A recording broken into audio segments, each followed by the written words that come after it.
Then there was Thursday night football. The lowest grade of football you can ever see in Europe. Europa League was happening on Thursday. We had Arsenal, the semi-final. So we had Arsenal taking on Valencia at Emirates. We had Chelsea going away to Eintracht Frankfurt. Let me start with which one? Let me start with Arsenal. You know, I think it was a terrific performance because, you know, we won 3-1. Good goals, really good goals by Alexandre Lacazette. Alexandre like a blood-clad Z, if you know what I mean. We also had Aubameyang, blood-clad Young was also on the score sheet. Two of the best strikers we have. I think those guys together, they have like 41, 42 goals together, if I'm not wrong. And yes, they honestly did help us when we really needed help. And needed them to perform, you know, because we've been really poor. You know, like Arsenal, we've actually lost 4 of our 5 last games. So we have been clearly in a very bad patch, and we needed to get ourselves back into winning ways because, you know, the battle for the Champions League top 4 spots is getting really tight. And, you know, that's the place where we're seeming like we're going to squander every chance we get. And the likes of Chelsea also, they're in the fight and they're seeming to have an upper hand over us because, you know, they are the number 4 right now. Tottenham does not seem like a team that is going to fall down out of the top 4. So we have to go the Europa League way. In my opinion, I feel like that is the only way we are going to get ourselves back to the Champions League football. And we did get ourselves one leg into the final by beating Valencia 3-1. I can tell you for free. I was super devastated when you conceded the first goal because we were really playing badly. Like tulikuwa nacheza vibaya. Actually, when they say a game of 2 halves, that first half was a half of 2 halves. You know, like there was one half where Valencia were really good and they scored. Then there was this other half where Arsenal was brilliant and we scored 2 goals for that matter.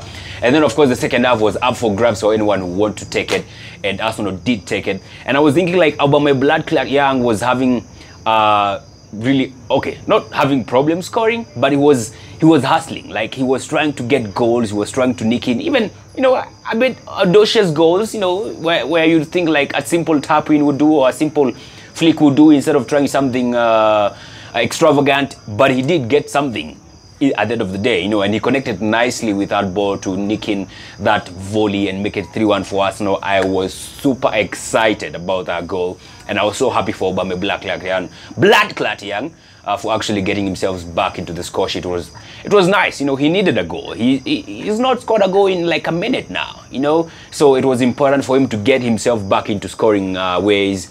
And he did that, and he did so in a very nice way. So Arsenal versus Valencia, for me, is not yet done, if you ask me.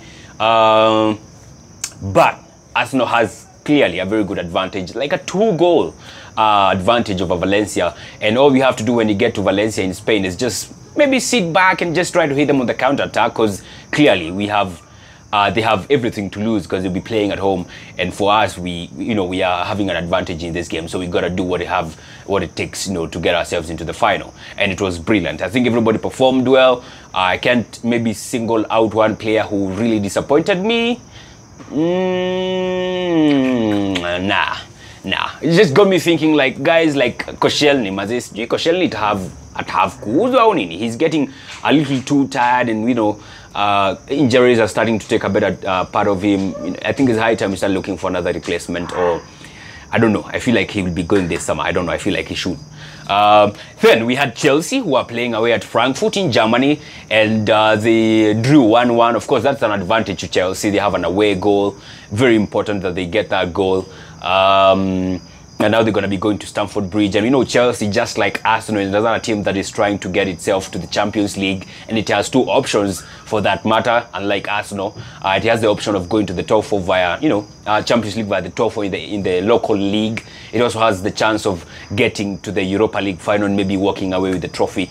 Time will tell on that one. And of course, it's starting to look like it will be an all-English Europa League final. You know, because Arsenal, we have an advantage over Valencia. I don't expect us to squander that. Chelsea, they have an advantage over Frankfurt with their away goal, and they can come in, you know, and win. At least get a win at Stamford Bridge, and that will set up Arsenal versus Chelsea in the Europa League final. It's going to be dope. And I don't want to say like Arsenal will beat Chelsea, because it's a final. You can never be too sure. But at the few finals we've met with Chelsea, we have totally beaten them. So they are definitely beatable. So it's going to be very exciting. The Europa League was also exciting. And it's even more exciting than before, you know, because now we have more popular teams playing the Champions League. No, in the Europa League. Unfortunately, when a team like Arsenal is playing in the Europa League, a team like Chelsea is playing in the Europa League, that is something you need to watch out for. When a team like Napoli is playing, that's a big team. So it's a big advantage for Europa League this time around, where they have these big teams that are playing there. And it will be the same case next season, because the likes of Manchester United might just be playing the Europa League come next season. So it was a fantastic Thursday night football. I totally enjoyed it, and I hope it's going to be more than that when we go to the return leg next week. Shank.